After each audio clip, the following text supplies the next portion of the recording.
What type of government should a nation have? A question that has sparked countless debates throughout history. We find ourselves at the heart of this debate, in the midst of a fundamental clash between two distinct systems of governance: democracy and authoritarianism. Democracy, a system where power is distributed among the populace, invites each citizen to participate directly in the decision-making process.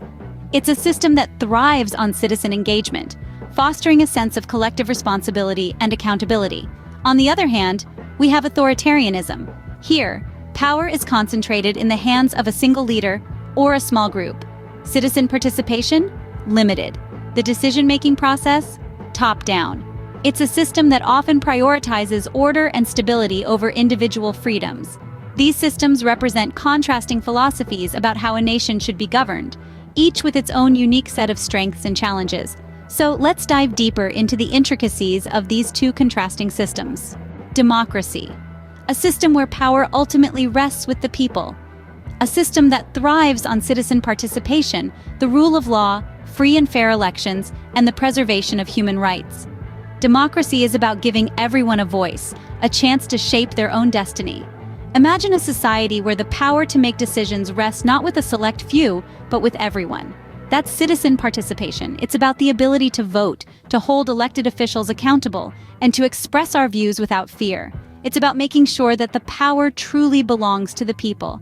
And then there's the rule of law. In a democracy, everyone, including the government, is subject to the law. This ensures fairness and protects individual rights. It's about making sure that no one is above the law and that justice is served equally. Elections in a democratic society are free and fair. They allow for a peaceful transfer of power, they allow new ideas to surface, and they ensure that the people always have the final say. And finally, human rights. In a democracy, freedoms such as speech, assembly, and religion are not just allowed, they are protected.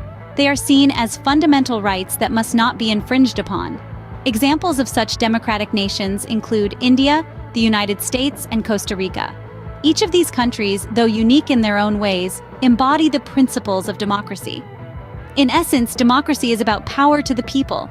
But what about the alternative? Enter authoritarianism, where power is concentrated and citizen participation is limited. In this system, a single leader or a small group holds the reins, making decisions without the input or approval of the citizens. The people, often left in the dark, have minimal, if any, influence in the government's decisions. The rule of law in authoritarian regimes is often weak and unevenly applied. The government may stand above the law, leading to rampant corruption and gross human rights abuses. This weak rule of law often results in a society where might is right, and the powerful dictate the course of the nation.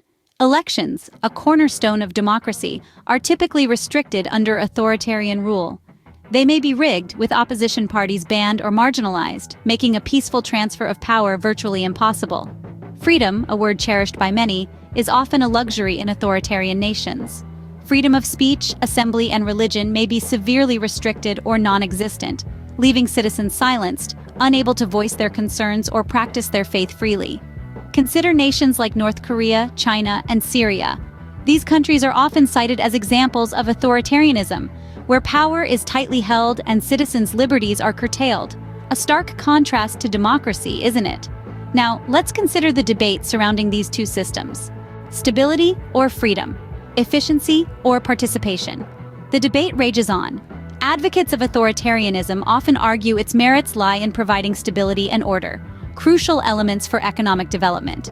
However, critics counter this by highlighting the high price paid in individual liberties.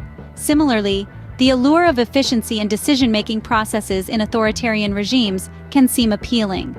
But democracy counters this with the richness of diverse voices contributing to decisions, potentially leading to more robust, long-term solutions.